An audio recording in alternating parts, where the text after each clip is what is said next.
사실 제가 주일날 설교했던 본문이기도 한데요. 오늘 본문은 이미 가브리엘 천사의 인사를 방문을 받고 임신하게 된 메시아를 임신하게 된 마리아가 친족 그 엘리사벳이 또한 임신했다라고 하는 이야기를 듣고 이제 만나러 가는 것이죠. 근데 오늘 사실 이 만남 속에 성탄의 귀한 의미들이 담겨져 있습니다. 그것은 다름 아닌 예수 그리스도께서 오심으로 말미암아 우리에게 주시는 축복들이라고 하는 것이죠. 41절에 엘리사벳이 마리아를 만나고 난 이후에 성령의 충만함을 받아 이렇게 말씀하고 있습니다. 주님께서 오시게 되면 우리 삶 가운데 성령으로 말미암아 충만해지고 성령님의 인도하심을 받고 살아가는 삶이 바로 주님께서 이 땅 가운데 오신 목적이라고 하는 것이죠. 성령 충만하게 되면 우리 속에 하나님께서 허락하신 이 삶의 의미들을 발견하게 됩니다. 엘리사벳은 마리아에게 그것이 무엇인지 말씀해주고 있습니다. 또 우리에게 주어진 삶이 하나님께서 주신 삶이라고 하는 것을 알게 되고 이제 우리 삶의 중요한 주어가 바로 메시아, 우리 주님이 된다라고 하는 것이죠. 43절에 보면은 이제는 그냥 마리아가 아니고 내 주의 어머니 그렇게 표현하고 있습니다. 내 주의 어머니, 메시아, 그렇게 기다렸던 메시아의 어머니인 마리아로 이제 영접하게 된다는 것입니다.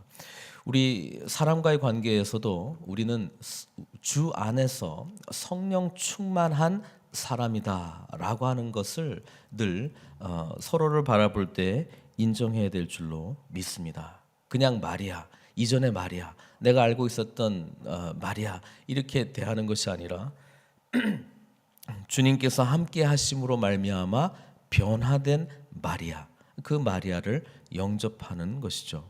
우리도 지체들을 바라볼 때 이미 예수 그리스도께서 우리와 함께 하시고 복음으로 그 삶이 변화된 것을 믿고 주 안에서 형제 자매된 지체, 이 관점으로 서로를 바라봐야 될 줄로 믿습니다. 그러기 위해서는 성령 충만해야 된다는 것이죠. 성령 충만하게 되면 그 사람의 능력 넘어 하나님께서 하실 일들이 보여지기 시작합니다. 그리고 하나님의 뜻대로 이루어지는 것이 무엇인지 알게 된다는 것이죠. 그래서 45절에 보면 주께서 하신 말씀이 반드시 이루어지리다. 이렇게 엘리사벳은 고백을 하게 됩니다. 그러면서 마리아의 삶이 이제 마리아 개인에게 참 축복의 삶이 되었기는 합니다만은 이제 그것이 결국은 뭐예요? 다른 사람들에게 더 엄청난 큰 축복으로 오게 될 것을 말씀해주고 있다는 것이죠. 그래서 46절부터 마리아는 노래를 하기 시작합니다. 삶 속에서 하나님이 행하신 일들을 찬양하기 시작합니다. 우리 주님께서 오셔서 우리의 삶을 축복하시고 우리 삶 가운데 의미를 주실 때에 늘 우리의 삶은 축복하는 삶이 되어야 될 줄로 믿습니다. 46절에 마리아의 찬가를 좀 살펴보면 이렇습니다. 내 영혼이 주를 찬양하며 47절에 내 마음이 하나님 내 구주를 기뻐하였음은 찬양하는 이유를 밝히고 있는데요. 48절이죠. 그의 요정의 비천함을 돌아보셨음이라. 보라 이제 후로는 만세 날을 복이 있다 일컬으리로다.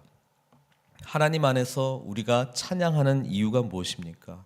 이전에 나의 비천한 삶, 목적 없는 삶, 하나님 없는 그 삶에서 이제는 내가 하나님과 함께 새로운 의미 있는 삶을 시작했다는 것을 말씀하고 있습니다. 내가 어떠한 상황에 처했든지 간에 하나님께서 나를 존귀하게 여기시고 그분의 영광스러운 나라의 동역자로 일꾼으로 세워주신 것이 바로 하나님의 놀라운 은혜라고 하는 것입니다. 그것을 깨닫고 그것이 나에게 복이다 그렇게 이야기하고 있습니다. 마리아가 찬양하는 이유는 다른 것이 아니라 주님께서 함께 하셨기 때문에 변화된 삶, 그것이 바로 자기에게 이루어진 복이라고 하는 것을 말씀하고 있습니다. 우리는 어떤 복을 추구하고 있습니까? 어떤 복이 더 찾아와야 나에게 만족함이 있습니까? 마리아 이 진실된 찬양의 고백 속에서는 오직 주님께서 오셨기 때문에 그것을 찬양하고 그것이 바로 복이다 이야기하고 있습니다. 이제 마리아의 이 찬양은 메시아가 누구신가? 내 태중에 잉태된 이 하나님의 놀라운 일들은 무엇인가? 그것에 대해서 노래하고 있습니다. 그분은 능하신 이, 그렇죠? 능력 있는 분이시다. 큰 일을 내게 행하셨으니 그 이름이 거룩하시다. 하나님, 바로 우리와 함께 하시는 그 하나님은 큰 일을 행하시는 분이시다. 삶 속에서 기적을 일으키시는 분이시다. 삶 속에 변화를 일으키시는 분이시다.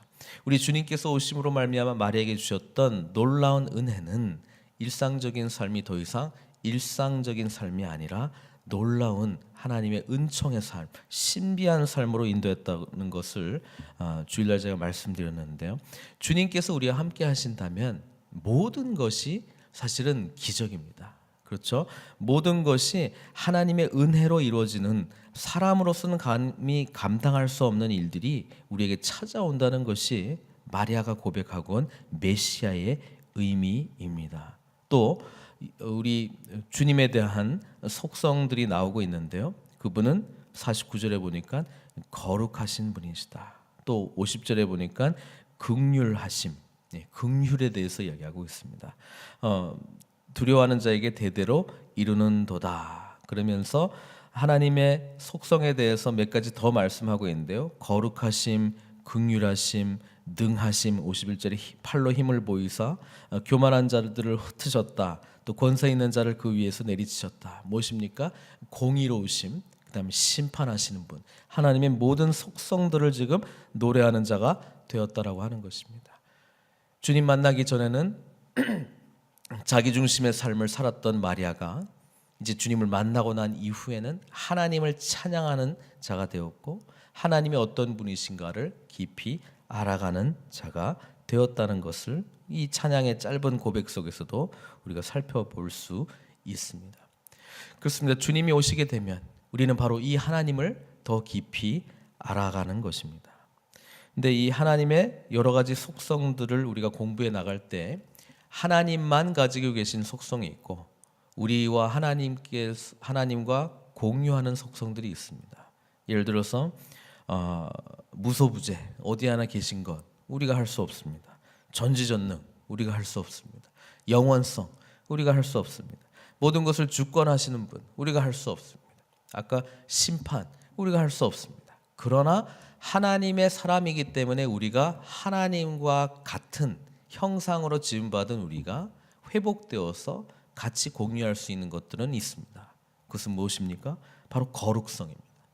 하나님께서 거룩한 것과 같이 너희도 거룩하라. 이것은 하나님께서도 계속해서 명령하고 계시는 말씀입니다. 또 뭐예요? 하나님의 긍휼하심입니다. 하나님께서 우리에게 베풀어 주신 그 놀라운 사랑의 의미를 깨달았다면 우리는 또한 이 하나님의 사랑에 반응하며 이 긍휼이 필요한 자들을 찾아가 이 하나님의 긍휼하심을 베풀어야 된다는 것이죠. 그것이 바로 이웃 사랑으로 연결되어 있습니다. 하나님을 사랑하는 자, 그것이 바로 이 사랑의 은혜를 깨달은 자, 하나님의 긍휼하심을 입은 자, 그렇기 때문에 이 긍휼을 가지고 다른 사람들을 섬기는 자가 되어야 된다는 것입니다.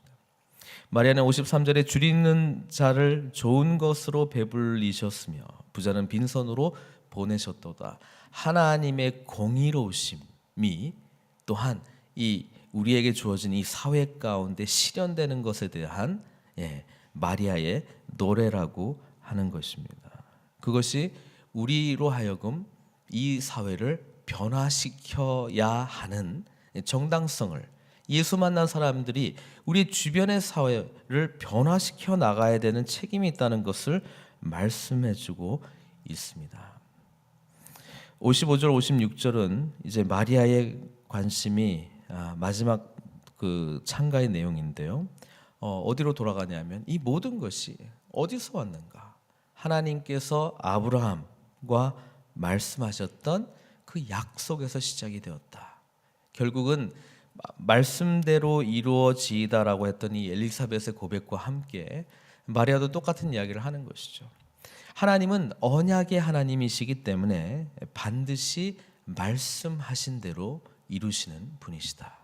이 찬양을 올려드릴 때에 오늘 성탄을 준비하며 우리의 심령 가운데 찾아오신 주님을 기억하며 또 말씀으로 주님의 오심을 묵상하며 나아가는 우리들에게 반드시 늘 간직하고 있어야 된 마음의 고백은 뭐냐면 신실하신 언약의 하나님 반드시 말씀대로 이루어 주신다라고 하는 것. 그렇기 때문에 우리 믿는 사람들 예수님이 찾아오셔서 복음을 받아들인 우리들은 바로 말씀의 사람들이 되어야 된다는 것입니다. 하나님의 말씀이 우리의 전 삶을 지배하며 하나님의 말씀의 인도함을 받을 때에 우리는 바로 하나님 나라의 주역으로 쓰임 받게 된다는 것이 이 마리아의 찬가 속에 담겨져 있는 중요한 고백이라고 하는 것입니다. 오늘 이 본문의 말씀과 같이 우리 또한 우리 삶 속에서 놀라운 일들을 일으키시는 주님 바라보며 성령 충만한 가운데에 이 마리아가 고백했던 이 찬양, 주님이 누구신지를 더욱더 깊이 알아가며 삶 속에서 이제 우리가 주변 사람들에게 하나님의 이 긍휼하심과 하나님의 이 공의로우심을 이 주님이 통치하시는 나라의 영역 가운데 우리가 쓰임받기를 소망하며 또 우리 몸된 교회가 바로 이 일을 위해서 부르심을 받고 반응하기를 소망하며 늘 하나님의 언약의 말씀, 이 말씀 붙들고 승리하시는 저와 여러분들 되시기를 주님의 이름으로 축원드립니다. 함께